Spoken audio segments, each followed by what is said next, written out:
ఇక సార్ చూడు, మూడో రోజు కేసీఆర్ అసెంబ్లీకి రాలే.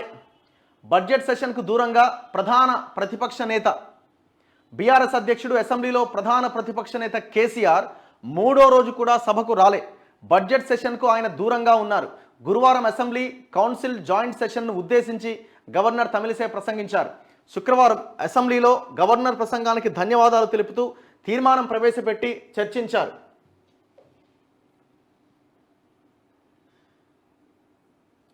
ఈ 2 రోజులు కూడా సభకు కేసీఆర్ రాలే.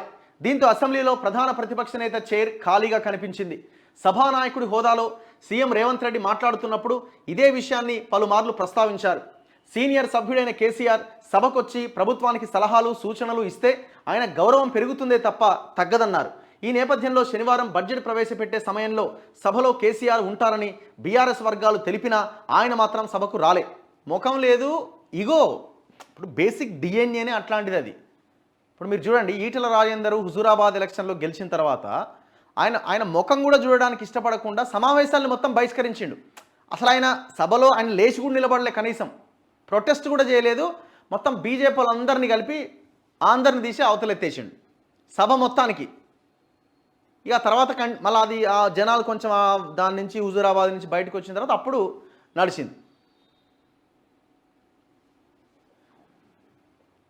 సోమవారం బడ్జెట్ పైన జనరల్ డిస్కషన్తో పాటు 10 ఏళ్ల బీఆర్ఎస్ పాలనలో ఇరిగేషన్ డిపార్ట్మెంట్లోని లోపాలపైన శ్వేతపత్రం విడుదల చేసేందుకు రాష్ట్ర ప్రభుత్వం సిద్ధమవుతోంది.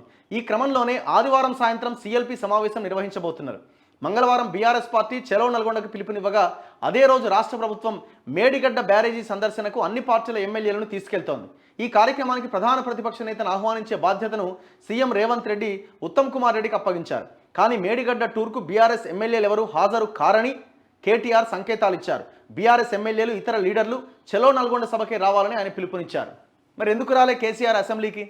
ఇప్పుడు నువ్వు నల్గొండ దాకా పోతావు ఈడ్చుకుంటా, నల్గొండ దాకా పోవడానికి నీకు ఓకే, తెలంగాణ భవన్కి వచ్చి ఆడ మీటింగ్ పెట్టడానికి నీకు ఓకే, ఒక గంట సేపు వచ్చి అసెంబ్లీలో కూర్చోడానికి నీకు మనసు రావట్లేదే? మరి నువ్వు ప్రతిపక్ష నాయకుడి హోదాలో కూర్చోవడానికి ఇష్టం లేనప్పుడు రిజైన్ చేయి. ఎందుకు మరి ఆ పదవి నీకు? వేరే వాళ్ళకి ఇచ్చేయి. ఈయన ఏనాడు పోయిండని? పార్లమెంటు ముఖ్యమంత్రి కాబట్టి పోయిండు, తప్పదు. ముఖ్యమంత్రి కాబట్టి అక్కడ పోవాలి, క్వశ్చన్ ఆన్సర్ చెప్పాలి కాబట్టి పోయిండు. ఇప్పుడు పార్లమెంట్లో కూడా కేంద్ర మంత్రిగా ఉన్నప్పుడు పోలే. వరుసగా 2 నెలలు 3 నెలలు పోకపోతే ఈయన సంతకాన్ని వేరే ఎంపీలు బీఆర్ఎస్ టీఆర్ఎస్ ఎంపీలు ఆనాడు ఫోర్జరీ చేసి ఈయన సంతకాన్ని ఆ పదవి కూడా పోయేటట్టున్నదిరా నాయనని. ఇది ఈయన చరిత్ర. ఇప్పుడు ఆడ రేవంత్ రెడ్డి కూర్చున్నాడు, నా కొడుక్కో నాకో వస్తుందో అని అనుకుంటే పోయి ఆయన కూర్చున్నాడు, ఏంది నేనేంది ఈడ కూర్చున్నాడు అని ఈయన ఇయో హట్ అవుతున్నది. సో మనసు ఒప్పుతలేదు, వస్తలేడు.